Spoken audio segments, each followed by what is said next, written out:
Bienvenue à tous et merci de nous rejoindre pour cette émission spéciale consacrée au 6e Forum Afrique Développement. L'événement s'est déroulé ces 14 et 15 mars à Casablanca, au Maroc. Vous avez pu suivre il y a quelques instants la cérémonie de clôture, 2 journées de conférences, de débats et surtout de rencontres entre opérateurs économiques et décideurs du continent sur lesquels nous allons revenir avec ceux qui ont fait et qui ont participé à cet événement. Et pour commencer avec moi sur ce plateau, Mohamed El Kettani, vous êtes le président, directeur général du groupe Attijari Wafa Bank qui organise le forum. Bienvenue, monsieur El Kettani. Merci à vous. Avec nous également Lionel Zinsou, vous êtes fondateur et managing partner de la banque d'affaires Southbridge. Bienvenue, monsieur Zinsou. Bonjour, merci beaucoup de m'accueillir. Merci, et nous accueillons également les 2 lauréats du trophée des jeunes entrepreneurs. Yassine Essaïd, fondateur et CEO de Smart On, donc 2e prix du trophée des jeunes entrepreneurs. Bienvenue. Merci, bonjour à tous. Et puis avec nous également Oussama Abou, vous êtes le 1er prix du trophée des jeunes entrepreneurs, fondateur et CEO de Smart Perspective. Bienvenue. Merci. Alors ce Forum Afrique Développement, on l'a dit, touche à sa fin. Monsieur El Kettani, la cérémonie de clôture vient d'avoir lieu. Quel premier bilan faites-vous à chaud de cet événement? Modestement, sincèrement, ça a été un franc succès, cette 6e édition du Forum international Afrique Développement qui a été organisé sous le patronage de Sa Majesté le Roi, Mohamed VI, que Dieu l'assiste, et avec une ouverture officielle assurée par le président de la République, son Excellence, le président de la République de la Sierra Leone. C'est un succès parce que nous étions amenés à clôturer les inscriptions au courant du mois de février, parce que nous avons atteint l'objectif de 2000 opérateurs économiques et décideurs politiques de 34 pays africains et en dehors de l'Afrique. Et le point d'orgue du forum, au-delà des échanges, des débats sur des thématiques d'actualité brûlante qui concernent la problématique de l'intégration régionale, la jeunesse dans l'ère du digital, des startups, fintech, etc., et la promotion de la femme africaine dans l'entrepreneuriat, je crois les B2B, qui sont des rencontres business extrêmement importantes, à cette heure-ci, nous sommes déjà, nous frôlons donc le record de 5000 rendez-vous B2B sur ces 2 journées qui démontrent que réellement ce processus de coopération sud-sud est réellement engagé sur le terrain. Alors vous l'avez dit, hein, avec 5000 rencontres B2B, lors de la dernière édition on était à 4000, donc le chiffre a été largement dépassé. Comment vous expliquez un tel succès? Je crois que ce genre de forum, il faut les multiplier.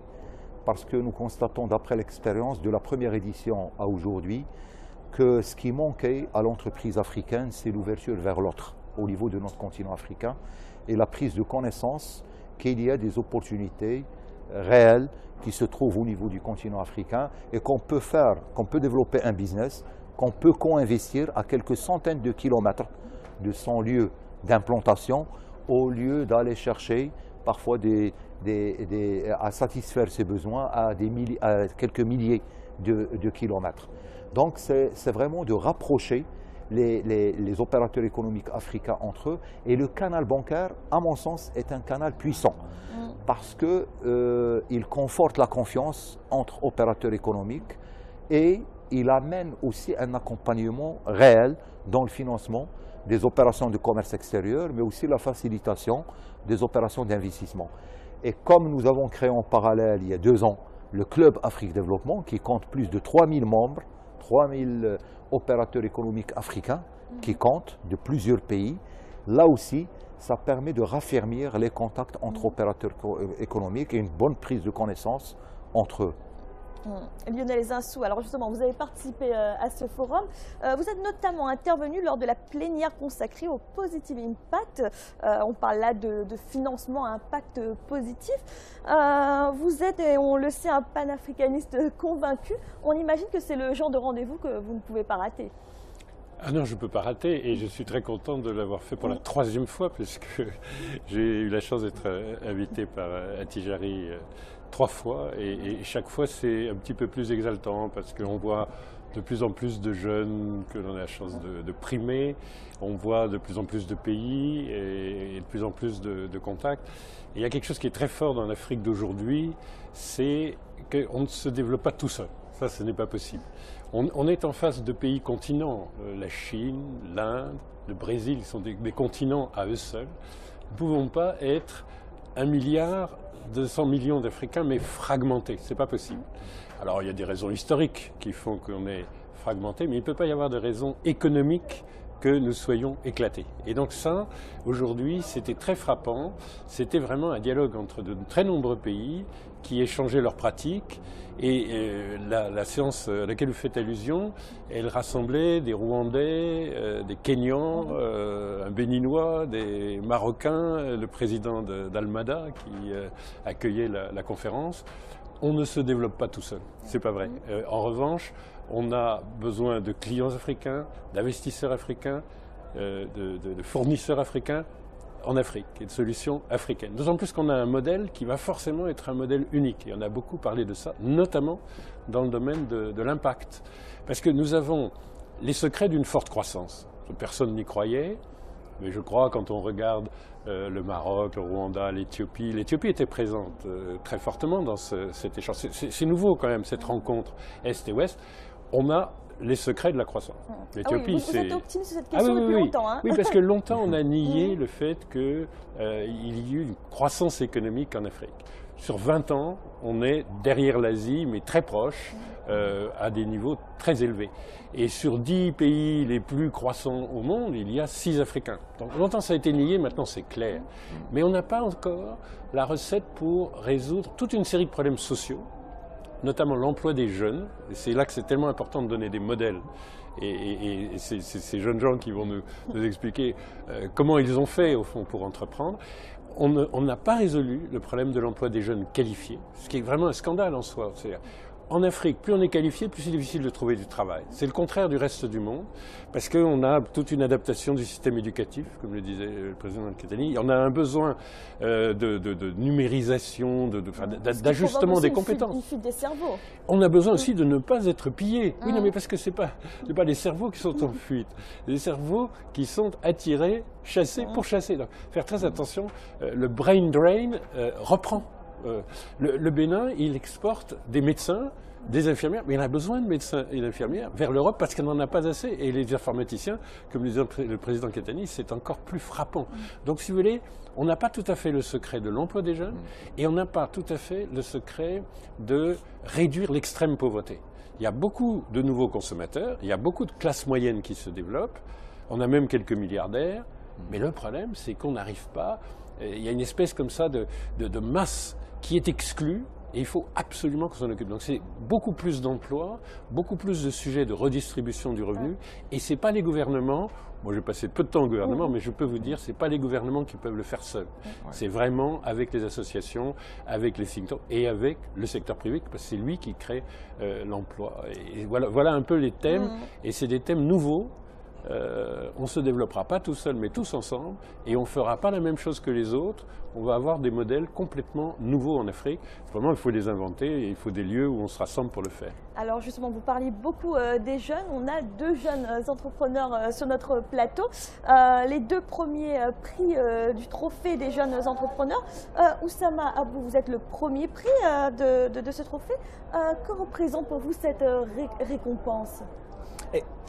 Avant tout, c'est une vraie reconnaissance parce qu'en soi, avoir une récompense, c'est un trophée. Mais au-delà du trophée, il y a tout un tas de choses qui viennent derrière et c'est un peu ce genre de récompense qui agissent comme catalyseur, comme accélérateur en fait des différents processus et qui nous pousse à revenir. Enfin, moi, je prends souvent, et c'est ce que je disais tout à l'heure pendant la conférence, je prends souvent mon exemple parce que je suis parti du Maroc alors que j'avais créé mon entreprise et je suis très heureux aujourd'hui de revenir. Pourquoi ? Parce qu'il y a il y a des infrastructures, parce qu'il y a des entreprises comme Attijari Wafa Bank qui sont prêtes à aider d'autres entreprises. Et il y a un écosystème, un embryon d'écosystème qui commence à se créer. Et pour être franc avec vous, pour nous, start-up, c'est une aubaine. L'Afrique est une aubaine. Pourquoi? Parce que c'est un marché vierge. On connaît globalement ce qui se passe tout autour et on sait à peu près quelles sont les règles de base à suivre pour pouvoir construire un business. Mais il y a aussi beaucoup de freins et ces freins sont levés par ce type de trophée et par ce type d'initiative. Yassine Essaïd, de votre côté, est-ce que vous attendiez à recevoir un tel prix? En fait, sincèrement, bon, quand on dépose, par exemple, certaines, voilà, comme ça, une candidature, automatiquement, on se voit premier prix. Donc, voilà, donc, pour se rapprocher, on croit vraiment en notre business. Et je vais être sincère, oui, je m'attendais, mais bon, c'est pas côté sûr. Alors justement, parlez-nous de votre activité, de ce projet.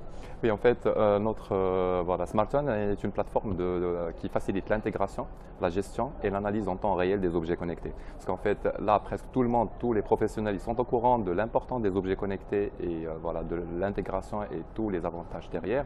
Mais côté processus d'intégration et d'exploitation, ils sont à la fois très compliqués, ça prend beaucoup de temps pour se lancer au marché.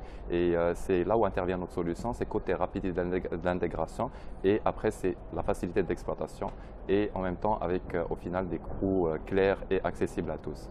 Mohamed El Kettani, c'était important pour vous d'organiser ce trophée des jeunes entrepreneurs? Oui, je crois que c'était extrêmement important, d'autant plus que notre actionnaire de référence, le El Meda, qui est un fonds d'investissement panafricain privé et qui est l'actionnaire de référence de Attijari Wafa Bank, dans le cadre de sa politique de responsabilité sociale, il a mis l'entrepreneuriat et l'accompagnement des jeunes entrepreneurs au cœur de sa stratégie d'impact positif impact, c'est leur signature.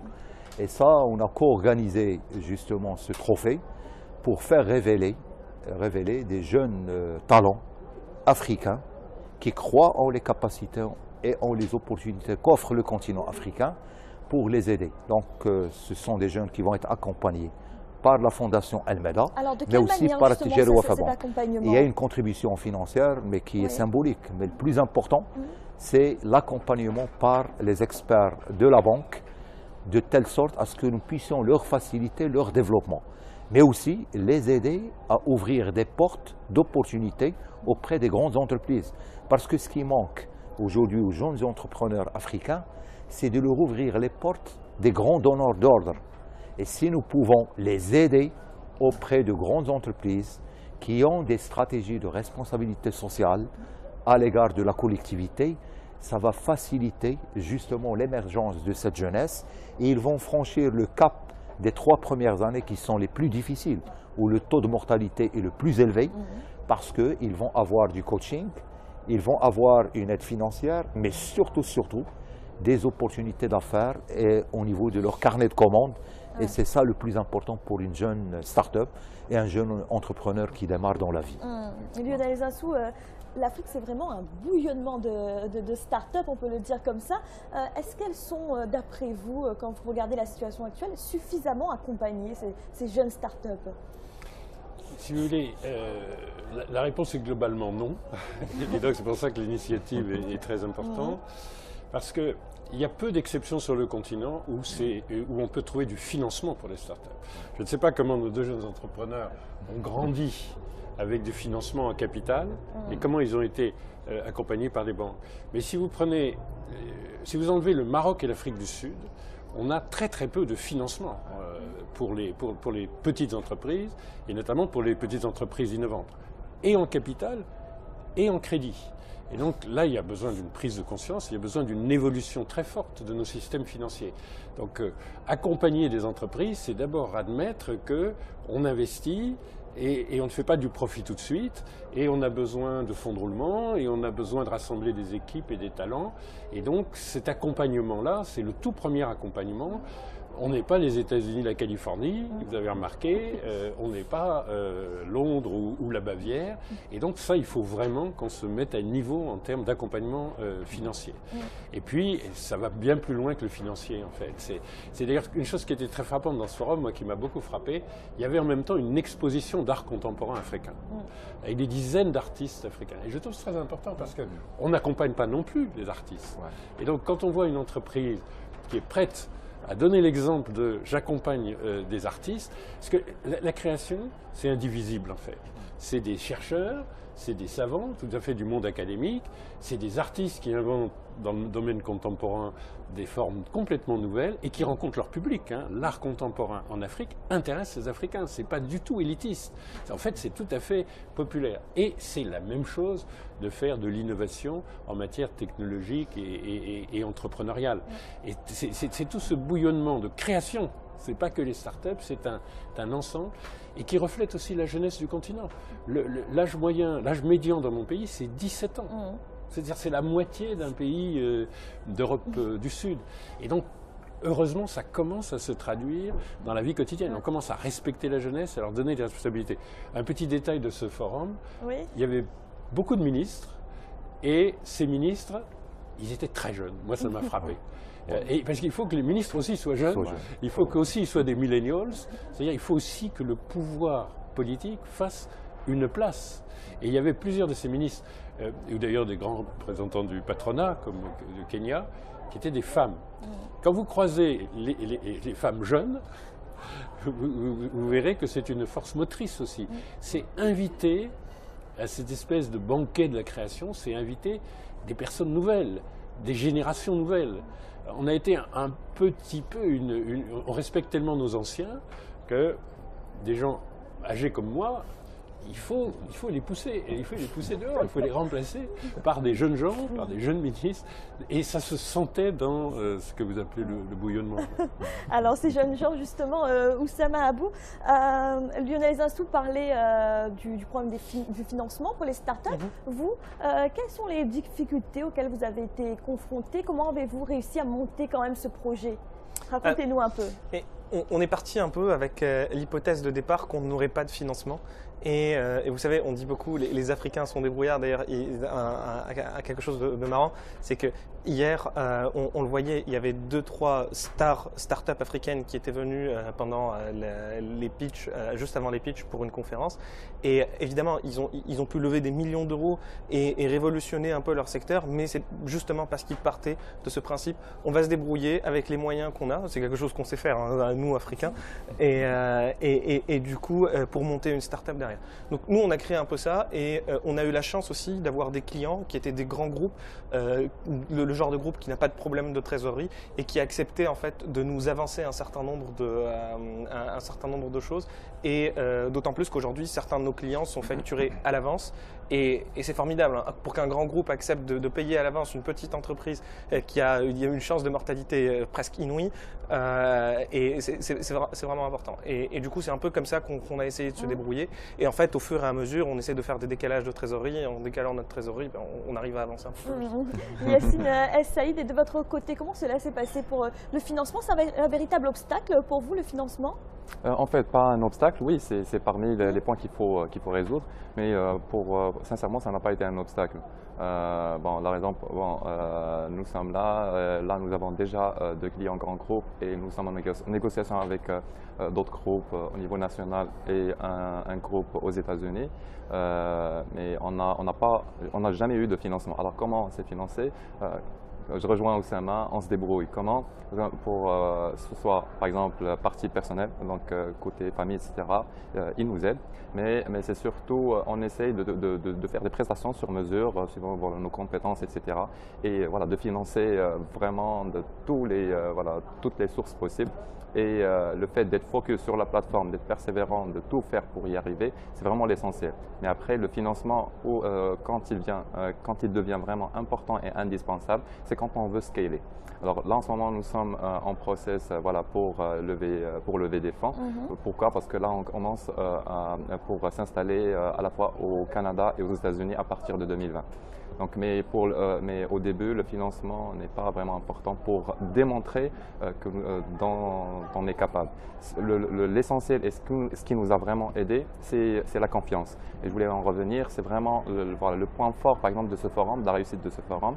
Par exemple, en dehors du prix qu'on a reçu, etc., même si, par exemple, si je ne reçois pas un prix, par exemple, dans ce forum, on a eu pas mal de partenaires potentiels, pas mal de clients. Il y avait des personnes de partout. Ils n'avaient aucun gain, mais ils ont, par exemple, un carnet d'adresses pour des opportunités. Ils viennent nous voir, je ne les connais même pas, et ils nous recommandent voilà, pas mal de... Donc, c'est énormément d'opportunités. Et dont on a besoin, c'est surtout la confiance. Et c'est ce que font, par exemple, à Tijari à travers ce forum. Mohamed El Kitani, vous êtes à la tête d'un groupe bancaire. Le financement, vous connaissez. C'est vrai, hein, les jeunes, les femmes ont plus de difficultés à accéder au financement en Afrique, même d'ailleurs ailleurs. Quelles sont aujourd'hui les solutions innovantes qui sont proposées pour ces catégories de la population? Et qu'est-ce que vous proposez, vous, au sein d'Tijari Wafa Bank, de nouveau?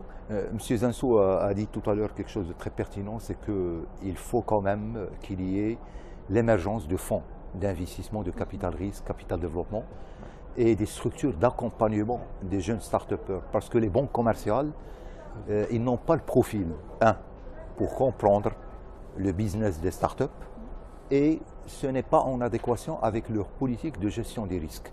C'est-à-dire qu'une banque commerciale intervient généralement après cette phase où la start-up consolide ses assises. Elle a besoin surtout de partenaires qui lui apportent des financements en fonds propres, donc sous forme de prise de participation, d'alliances stratégiques bâties autour d'un carnet de commandes, etc. etc.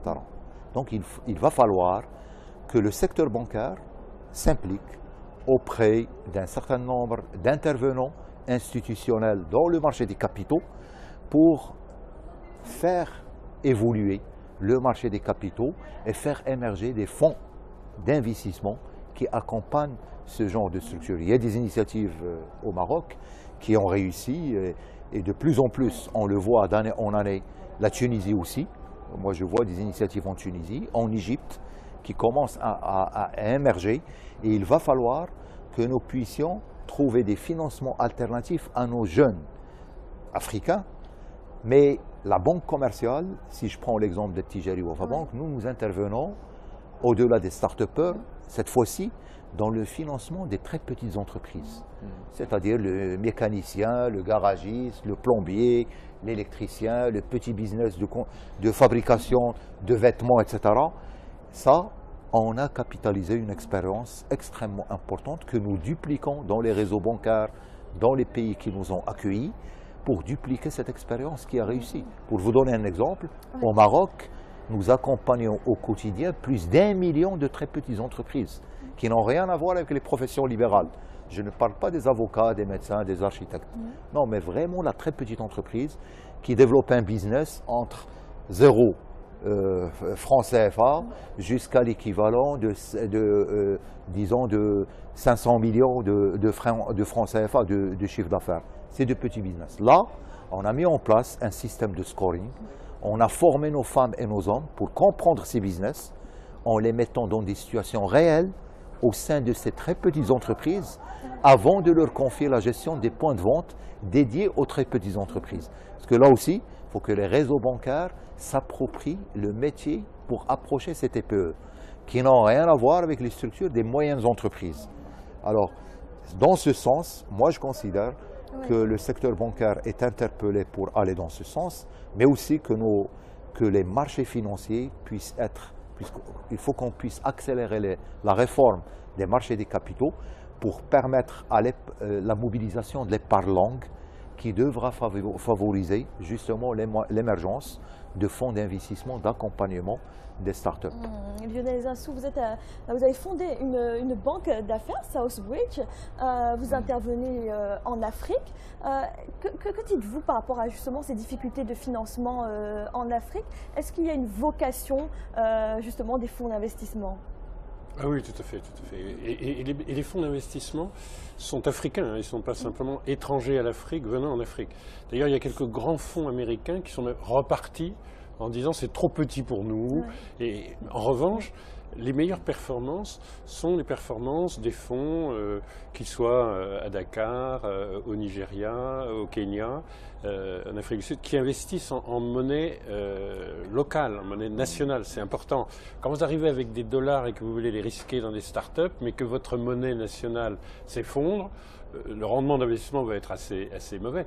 Quand vous investissez en ERA, en CEDI, en shilling, et vous êtes vraiment dans l'écosystème local, y compris dans la monnaie locale, et ça, on en voit un grand développement. L'Afrique ayant d'ailleurs un niveau d'épargne qui est assez satisfaisant. Hein. On est un continent où on épargne 20% du PIB. C'est 2 fois l'Europe en termes de taux. Bon, c'est la moitié de la Chine, donc on peut faire mieux, mais c'est quand même tout à fait important. Et la question, comme le disait le président de Catani, c'est vraiment élaborer cette épargne pour qu'elle aille jusqu'aux entreprises, notamment qu'elles prennent des vrais risques. Et puis donc il y a les risques des start-upers, mais si je peux me permettre, nos 2 jeunes amis, je pense qu'ils ont leur réseau, ils ont leur niveau de formation initiale qui doit être très élevé.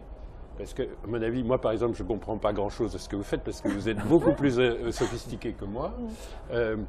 Et puis, qu'est-ce que vous faites avec le plombier, effectivement, qui est aussi une forme de toute petite entreprise au début, mais qui n'a pas ses réseaux et qui n'a pas nécessairement la chance d'une compétence reconnue internationalement. Et où il n'est pas certain que les clients vont leur faire des avances de trésorerie. Donc, il faut aussi...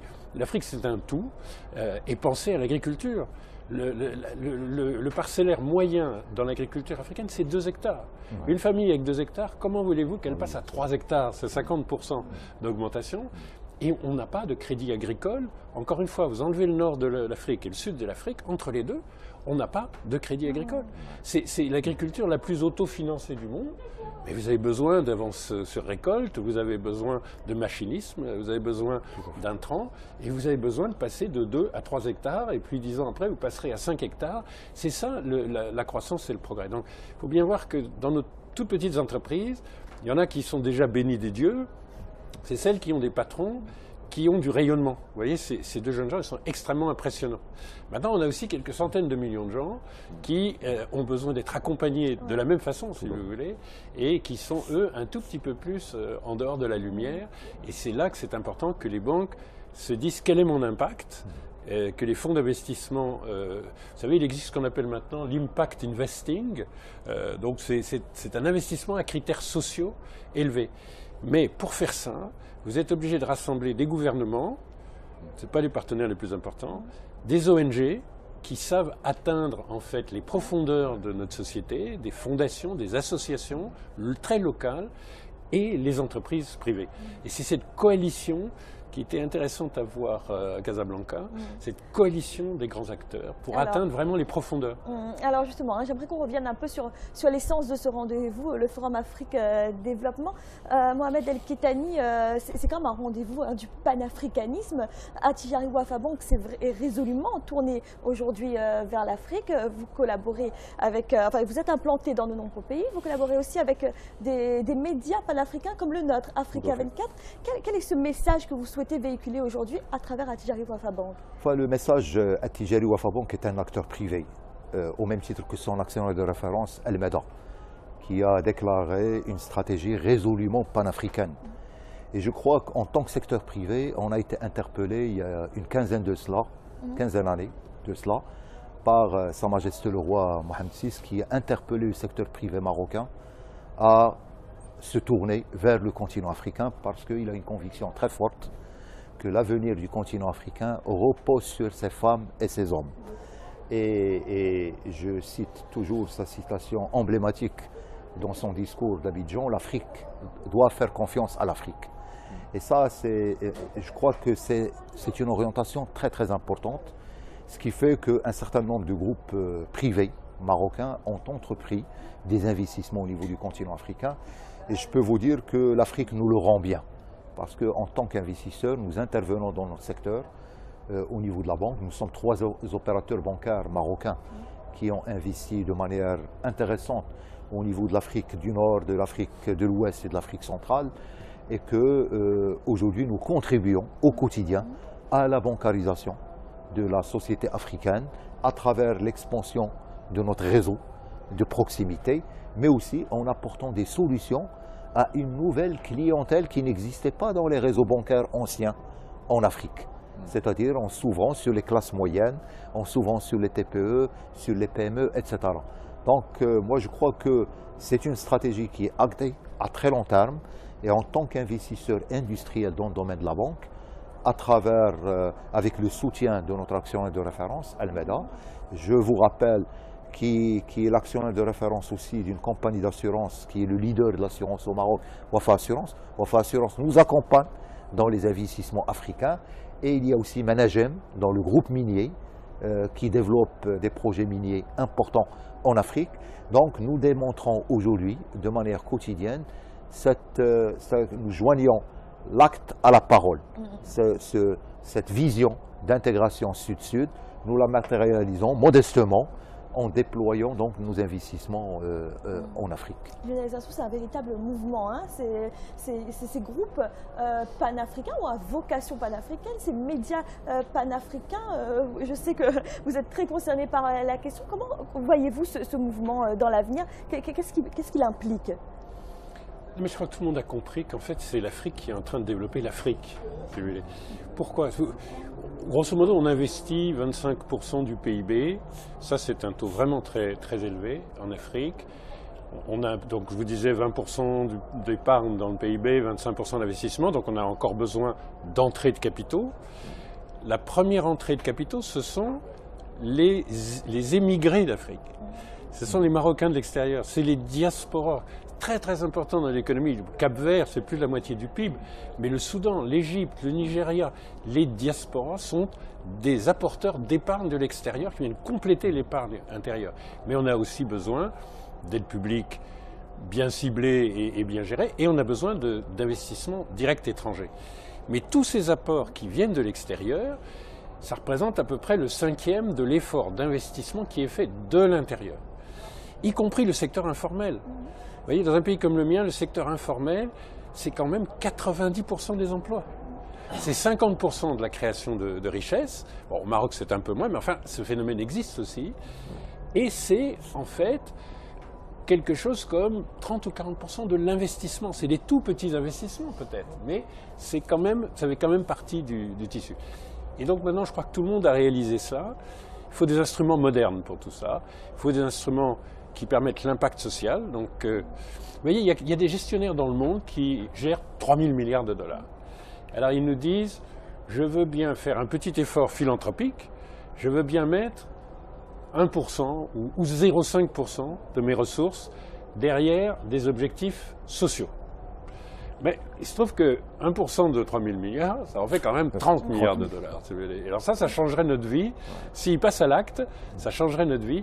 Et donc, c'est l'Afrique qui se développe par elle-même, mais franchement, on est très accueillant s'il y a des gens qui sont prêts à mettre des nouveaux instruments financiers à notre disposition. Et je crois qu'ils se sont aperçus que l'Afrique est un continent rentable. Ça aussi, ça va complètement contre l'intuition. Et donc, du coup, ils commencent à trouver que si la philanthropie est rentable, ça mérite qu'on en parle. Donc je pense que ça va durer longtemps. Mohamed El-Kettani, je vais vous laisser tout de même le mot de la fin pour conclure. Dites-nous par rapport à ce forum Afrique Développement et puis aussi à vos partenaires, quel est aujourd'hui votre message par rapport à, on imagine, les futures éditions qui sont probables? Sincèrement, moi, mon message, c'est que je rends hommage à tous nos partenaires qui ont participé au succès de cette 6e édition, notamment les médias, parce que à travers la transmission de messages au-delà de celles et ceux qui ont participé à cette 6e édition, c'est de partager avec le grand public ce qui est la synthèse de nos débats. Ça, c'est un message important pour moi. Et surtout, je tiens à remercier toutes celles et ceux qui font confiance à ce forum, qui se mobilisent, qui viennent de loin pour échanger, pour débattre, mais aussi pour développer et concrétiser cette intégration africaine. Et comme vous le savez, à chaque édition, nous éditons, quelques semaines après, des actes recensant l'ensemble des interventions, mais surtout la synthèse des recommandations qui, nous espérons, peut contribuer modestement à nourrir les politiques publiques parce que, quelque part, ces actes sont le porte-voix du secteur privé africain pour améliorer l'environnement des affaires, améliorer les conditions et permettre justement à cette Afrique de s'émanciper et d'avancer. Alors justement, on aimerait savoir, là ça fait déjà 6 éditions, Oui. c'est vrai, ce sont des conférences, des débats, des rencontres, etc. Est-ce que sur ces 6 ans, il y a des choses concrètes qui se sont réalisées grâce à ce forum? Je peux vous confirmer que d'année en année, le business entre entreprises africaines qui ont assisté de la première édition à la 6e édition, il y a une croissance vraiment dans les échanges en matière d'import-export entre des opérateurs de différents pays. Et il y a surtout, et c'est ce que nous favorisons le plus, des opérations de co-investissement et aussi l'accompagnement d'opérateurs qui avaient une dimension locale et nationale à s'investir au niveau de la région. Et ça, c'est extrêmement important. Nous avons accompagné des industriels dans l'agrobusiness qui ont développé des investissements dans la région, dans l'industrie pharmaceutique, dans l'industrie de la pêche et de la transformation des produits de la pêche, dans l'hôtellerie aussi, des marques africaines qui se sont développées avec la contribution du groupe Tijari Wafa Bank dans la réalisation de leurs investissements dans les principales capitales de l'Afrique de l'Ouest ou l'Afrique centrale. Donc c'est ce genre de choses qui nous incitent à redoubler d'efforts pour accompagner donc cette intégration sud-sud dans de bonnes conditions. J'ai une petite question pour terminer. Vous avez dit pendant ce forum que les femmes étaient l'avenir de l'Afrique. J'aimerais que vous y reveniez. Non, moi j'y crois fortement. Moi je considère que dans toutes les sociétés africaines, le pivot central demeure la femme. Et la femme, nous devons rendre un hommage au quotidien à nos femmes africaines. Je les vois dans les souks, dans les marchés populaires. Ils combattent pour gagner quelques sous dans la journée, nourrir leurs enfants, éduquer leurs enfants avec des petits moyens. Et là, il va falloir que la société africaine se mobilise à travers des politiques publiques pour favoriser l'entrepreneuriat féminin parce que c'est la moitié du continent africain. Et si on continue à ignorer la moitié de notre continent africain dans le développement de notre continent, nous n'allons pas atteindre les objectifs en termes de développement humain. Mohamed El Kettani, merci d'avoir accepté notre invitation et merci d'avoir répondu à nos questions. Merci à vous. Et bonne continuation pour le Forum Afrique Développement. Merci beaucoup. Lionel Zinsou, merci également d'avoir été là et merci d'avoir participé à cette émission. Et puis merci à nos 2 jeunes lauréats. Oussama Abou, merci d'avoir été là. Et Yassine El Saïd, merci également. C'est moi. Merci pour l'invitation. Donc le Forum Afrique Développement est à présent terminé. 2 jours de conférences, de débats et de rencontres B2B. Un rendez-vous que vous avez pu suivre pendant ces 2 jours avec nous sur Africa 24. Merci à nos invités qui nous ont accompagnés pendant ces 2 journées. Merci à nos équipes qui ont permis de réaliser ces émissions et de rencontrer nos différents intervenants. Et merci à vous de nous avoir suivis. Restez sur Africa 24, l'actualité continue.